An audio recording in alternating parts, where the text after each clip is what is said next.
함께 사도신경 하심으로 4월 13일 월요일 새벽 기도를 하나님 앞에 올리겠습니다. 나는 전능하신 아버지 하나님 천지의 창조주를 믿습니다. 나는 그의 유일하신 아들 우리 주 예수 그리스도를 믿습니다. 그는 성령으로 잉태되어 동정녀 마리아에게서 나시고 본디오 빌라도에게 고난을 받아 십자가에 못 박혀 죽으시고 장사된 지 사흘 만에 죽은 자 가운데서 다시 살아나셨으며 하늘에 오르시어 전능하신 아버지 하나님 우편에 앉아 계시다가 거기로부터 살아있는 자와 죽은 자를 심판하러 오십니다. 나는 성령을 믿으며 거룩한 공교회와 성도의 교제와 죄를 용서받는 것과 몸의 부활과 영생을 믿습니다. 아멘. 다 함께 309장 찬송하시는데 1절, 2절, 4절 하시겠습니다.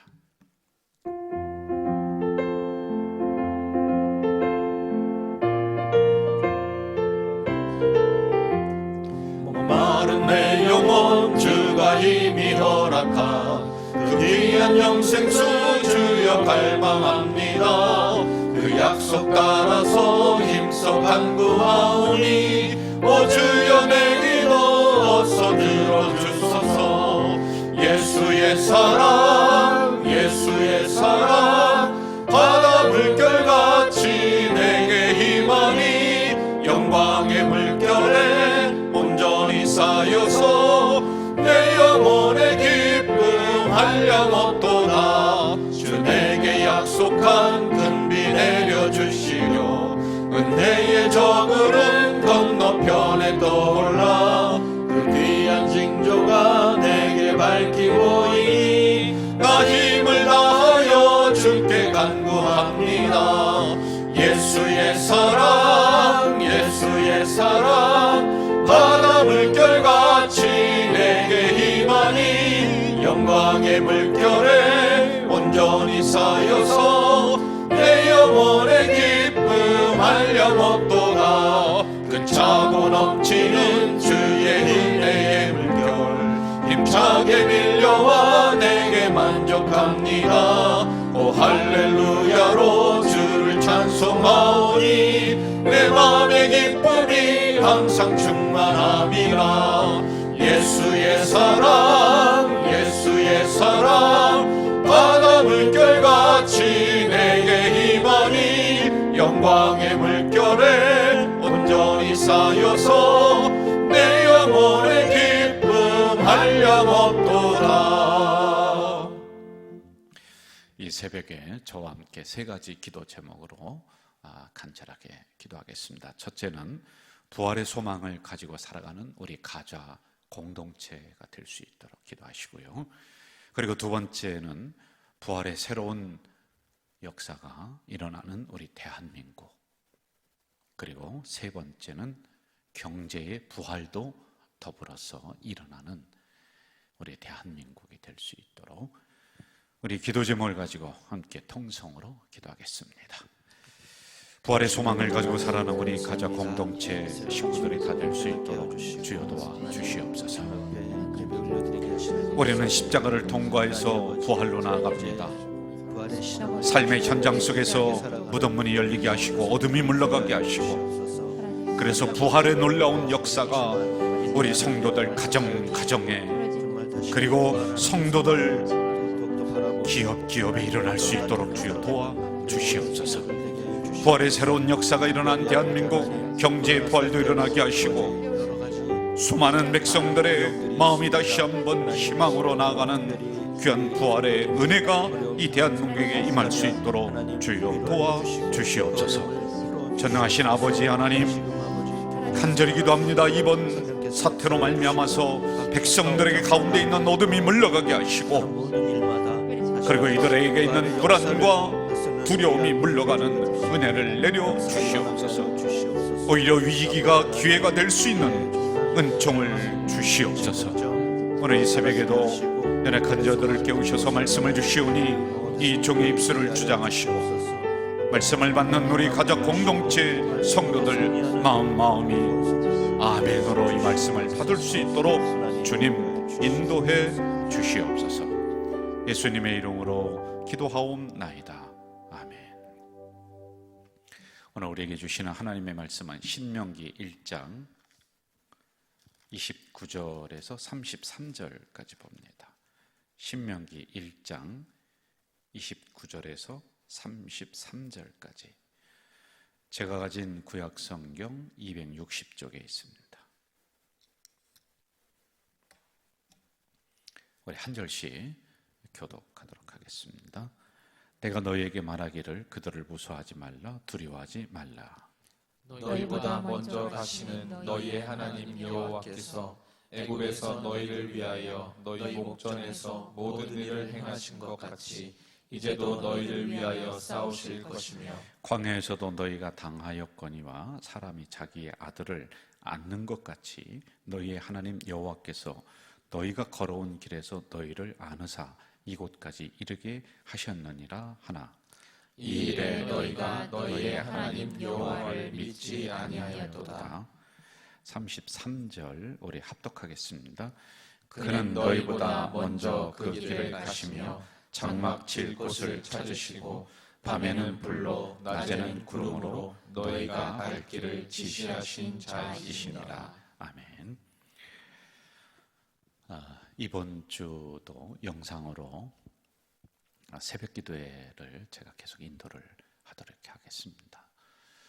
새벽 기도회 본문은 우리가 이제 큐티를 합니다. 생명의 말씀 큐티를 하는데 거기에 보면 신명기가 이번에 우리가 함께 봐야 될 그 본문으로 정해져 있는데 그 날짜별로 본문은 맞지는 않습니다. 중요한 부분을 제가 이미 지났지만은 그 본문을 다시 선택을 해서 우리 새벽의 성도님들과 은혜를 이렇게 받으려고 합니다. 프랑스에 가면 유명한 그 개구리 요리가 있다고 합니다. 이 개구리를 요리를 잘해서 오는 손님들에게 그 내어놓으면 아주 최고급 요리고 인기가 좋다고 해요. 근데 이 개구리를 어떻게 요리하느냐 하면 사람들이 보는 앞에서 이 개구리를 이제 삶는다는 겁니다. 무슨 여러 가지 양념이 있겠죠. 그런데 뜨거운 물에다가 개구리를 넣으면 개구리가 팍 튀어나온대요. 그래서 어떻게 요리를 하느냐 하면은 이미 찬물입니다. 찬물에 개구리를 넣고서 그 밑에서 불을 서서히 이제 달군다요. 뗀답니다.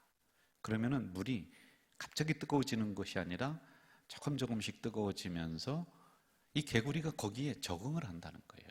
근데 나중에는 거기에 적응을 하다 보니까 자기가 삶아 죽는 것도 모르고 그냥 그렇게 하면서 죽는 그런 과정이 있답니다. 참 무서운 얘기라고 생각이 되어져요. 우리도 혹시 여러 가지 어려움이 있고 갈 길이 멀고 힘들고 그러다 보니까 우리 성도들이 걸어가야 될 이 길이 있는데 서서히 이러한 어려움들이 우리들 속에 오면서 우리가 가야 될 길을 잃어버리며 그 자리에서 개구리처럼 죽고 있는 것은 아닌가, 목적을 잃어버리는 것은 아닌가, 이런 생각이 문득 들더라고요. 우리가 신앙생활하면서 빠지기 쉬운 함정들이 여러 가지가 있습니다. 안일함, 게으름, 뭐 이런 부분들이 이제 빠지기 쉬운 함정들이에요. 이게 신앙생활이 오래되면 오래될수록 사실은 이 삶은 개구리처럼 무감각해지는 거예요. 서서히 온도가 올라가는데 그냥 거기에 적응하면서 우리도 세상 풍토에 따라서 그렇게 살아가는 사람들이 꽤 많이 있다라는 것이죠. 그래서 말씀으로 항상 여러분들을 깨우쳐야지만이 되는데 이게 이제 웬만한 거에는 우리의 신앙적 양심이 움직이지를 않을 때가 종종 있다라고 하는 겁니다. 저 로마 제국이 멸망한 것, 우리나라 통일 신라가 멸망한 것은요, 외세가 들어와서 침략해서 망한 것보다는 이 내부적인 이러한 구도감, 안일함, 게으름, 마치 삶은 개구리처럼 그렇게 적응하면서 살아가다가 그 나라들이 망한 겁니다. 우리 교회는 48년 동안 우리들이 걸어오면서 사실 하나님이 허락해 주신 이 가져제일교회, 사랑해 주시는 가져제일교회 가지고 가야 될 그 목표들이 다 있었어요. 비전들이 다 있습니다. 뭐 어느 교회든지 그런 건 다 있을 거라고 생각을 해요. 개인적으로 보더라도 여러분들 나름대로 뭐 인생을 살아가는 그 목적이 있을 거 아니에요. 목표가 있을 거 아니에요. 돈을 모으는 목표가 있을 것이고 뭐 그건 다 있습니다. 그런데 이것을 끊임없이 우리는 물어야 돼요. 개인도 그렇고 어느 조직도 그렇고 교회도 그렇고 우리가 걸어가는 그 도상에서 세상 것들이 밀려와서 우리는 그냥 거기에 풍토에 젖어들면서 그렇게 멸망해 가는 것이 아니라 빨리 깨우쳐야 돼요. 그 온도에 적응하면서 서서히 죽어가는 개구리가 되면 안 되거든요. 그러기 위해서는 세 가지를 물어야 되는데, 첫째, 어디에 와 있는가? 이걸 우리가 알아야 돼요. 여러분 인생도 똑같습니다. 그리고 두 번째는 어디로 가고 있는가? 제대로 지금 서 있는 위치를 깨달아야 돼요. 그리고 내가 잘 가고 있는가, 가야 될 목적지를 잃어버리면 안 돼요, 여러분. 그리고 세 번째는 그렇다면 우리는 어떻게 도달할 것인가, 이 방법론, 이런 것들을 되물어야지만이 됩니다. 저는 뭐 교회를 섬기는 목사이기 때문에 항상 무엇이든지 교회 적용을 하는 것이죠. 우리 가져제일교회는 지금 어느 지점에 서 있는가, 우리가 지금 잘 가고 있는가, 가야 될 목적지, 이러한 부분들, 그리고 어떻게 거기에 도달할 것인가 라고 하는 이런 것들을 물어야지만이 됩니다.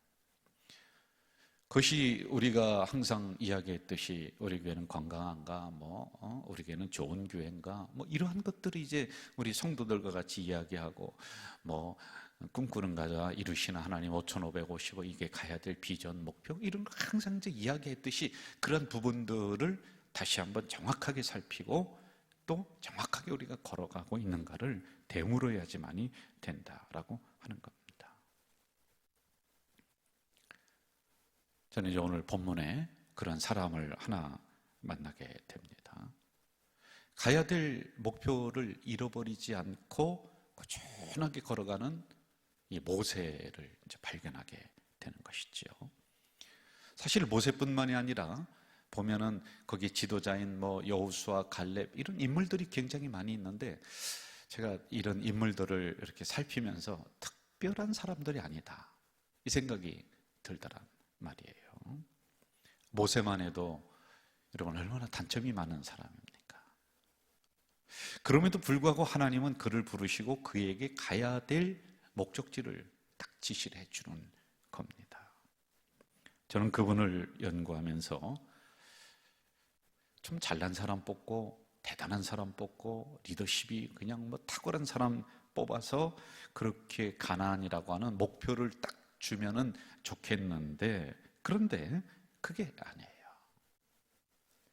모세를 3등분으로 그의 인생 120을 40년, 40년, 40년, 40년은 왕궁 생활, 40년은 광야에서 양치는 생활이에요. 여러분 성지순례를 가서 양들이 다니고 하는 것을 저희들이 많이 봤습니다. 그런데 낭만적이지가 않아요. 그러니까 별 수 없습니다. 양 똥 치우고 이만한 나무 떼 가지고서 양들 모라를 몰고 다니고 그런 생활이란 말입니다. 그런데 왜 이런 모세를 하나님이 부르시면서 가야 될 목적지를 왜 줬는가?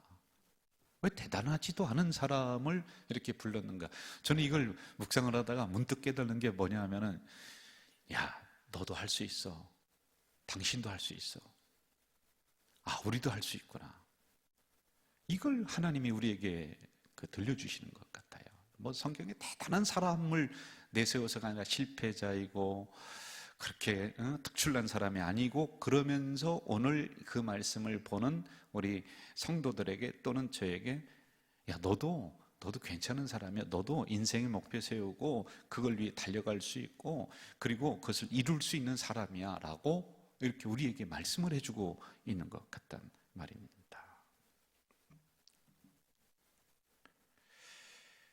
아까도 말씀드렸듯이 모세의 일생을 보면 다양하다고 했죠. 왕궁에서 크고 버림받고 광야에서 자라고 그렇게 했다고 했습니다. 출애굽기 2장 22절을 보면은 그가 이제 그 광야에서 양을 치다가 아들을 낳아요. 그런데 아들의 이름을 뭐라고 했냐면 게르솜이다 이렇게 얘기해요. 이거는 내가 이방 땅에서 나그네가 되었다.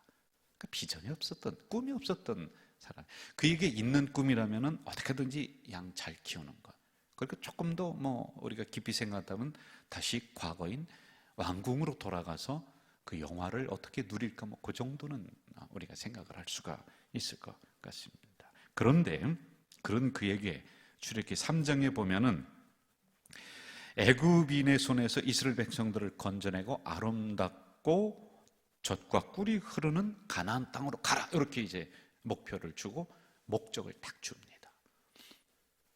안타까우죠, 여러분. 양치고 있는 사람에게 이 목표를 준다는 게, 이 꿈을 준다는 게, 비전을 준다는 게 이게 뭐 될 소리입니까? 어불성설이에요. 예? 이게 어떻게 마음에 다가올 수가 있겠습니까? 그가 살아가는 목표가 지금 강압적인 하나님의 역사에 의해서 수정이 돼버리는 거예요. 이럴 때가 우리도 많이 있어요. 주의 종으로 부름받은 사람들 보면은 하나님의 강권적으로 역사하셔서 그 살아가는 길에서 막으시고 이쪽으로 돌리는 경우가 굉장히 많이 있거든요. 하여간 그 목표가 수정이 됩니다. 문제 많습니다, 여기에. 예? 아니, 지금 모세에게 현실적으로 다가오는 것은 양. 그리고 조금 더 깊이 들어간다면 왕궁으로 다시 회복. 이 정도는 될 것 같아요. 그런데 그 모든 걸 내려놓고 너의 인생의 목표를 수정을 하라는 거예요. 이 백성들을 이끌고 가나안 땅이라고 하는 새로운 비전과 목표를 딱 주었습니다. 그러니 여러분 거기 출애굽기 보면은 모세가 어떻게 나오느냐 하면은 하나님 나는 못합니다. 하나님 나는 못합니다. 나는 입이 둔합니다. 수도 없이 거부해요. 그러니까 나중에 하나님이 막 진노하셔서 막 화가 나셔서 4장 14절에 보면 여호와께서 모세를 향하여 노하여 이르시되, 그러니까 화가 끝까지 나신 거예요. 이렇게까지 하면서 하나님은 새로운 가나안의 목표를 왜 주시는 것일까? 이것도 우리가 새벽에 한번 묵상을 해보자 말이에요. 성경은 그 이유를 이렇게 기록을 하고 있습니다. 내가 애굽에 있는 내 백성의 고통을 분명히 들었다. 그들의 부르짖음을 들었다. 그리고 그들의 근심을 내가 알았다. 여러분, 이 안에는 주체가 누구냐면은 인생의 목표를 수정해주고 비전을 주고 꿈을 주고 하는 것은 하나님의 강권적인 역사일 수가 있습니다. 그런데 거기에 주체가 누구냐? 왜 그러느냐? 누가 주인공이냐? 하나님 때문이 아니라는 거예요. 하나님 때문이 아니에요. 내가 그들의 고통을 알고 그들의 부르짖음을 내가 듣고 그리고 그 근심을, 그들의 근심, 그러니까 너희들을 위해서라는 거예요. 백성을 위해서라고 하는 것입니다. 여러분, 오늘 이 새벽에 말씀을 제가 정리해 볼까요? 여러분이 살아가는 현장에서 하나님은 작든지 크든지 다 목표를 주셨어요. 이걸 우리는 비전이다, 꿈이다 그렇게 얘기할 수 있습니다. 우리 교회에도 마찬가지로 그런 걸 다 주셨습니다. 대단한 사람에게 주는 게 아니라요, 개인적인 목표 충분히 가질 수가 있는 것입니다. 어느 때는 하나님이 강권적으로 역사하셔서 그걸 수정할 수도 있는 겁니다. 그런데 중요한 것은 뭐냐 하면은 타인을 위한 것이 아니라 하나님 스스로를 위한 것이 아니라 결국에는 지나고 보면은 나를 유익하게 하기 위해서, 나를 위해서, 우리 성도들의 가정을 위해서 하나님은 그 비전과 목표, 꿈을 주신다라고 하는 것입니다. 우리는 어렵다, 못한다 할 수가 있죠. 모세도 그렇게 했는데요. 그러나 결국에는 하나님이 이것을 이루시기 위해서 그들을 어느 때는 안으시고 그들을 업으시고 그리고 포기하지 않도록 그 꿈을 향해 계속 발전시켜 나가는 그 과정을 우리는 보게 되는 겁니다. 삶은 개구리처럼, 그렇게 죽어가는 개구리처럼 서서히 세상 것들이 들어와서 내가 가지고 있었던 그런 비전, 꿈, 목표, 그걸 망각해버리는 삶은 개구리가 되지 말고요, 오늘도 말씀으로 깨어있는 우리 성도님들 되시기를 이 새벽에 간절히 축원합니다. 전능하신 아버지 하나님, 이 새벽에 우리 사랑하는 가족 공동체 식구들 깨워주시고 말씀 주시니 감사합니다. 개인이 가지고 있었던, 가정이 가지고 있었던, 그 조직이 가지고 있었던 그 목표 누락되지 않고 잊어버리지 않고 떨어뜨리지 않고 다시 한번 선명하게 가지고 나갈 수 있도록 도와주시옵소서. 오늘도 주신 말씀을 가지고 하루를 열심히 살아가겠습니다. 우리 하나님 늘 동행해 주시옵소서. 예수님의 이름으로 기도하옵나이다. 아멘. 주기도문으로 오늘 월요일 새벽 기도를 마치도록 하겠습니다. 하늘에 계신 우리 아버지, 아버지의 이름을 거룩하게 하시며 아버지의 나라가 오게 하시며 아버지의 뜻이 하늘에서와 같이 땅에서도 이루어지게 하소서. 오늘 우리에게 일용할 양식을 주시고 우리가 우리에게 잘못한 사람을 용서하여 준 것 같이 우리 죄를 용서하여 주시고 우리를 시험에 빠지지 않게 하시고 악에서 구하소서. 나라와 권능과 영광이 영원히 아버지의 것입니다. 아멘.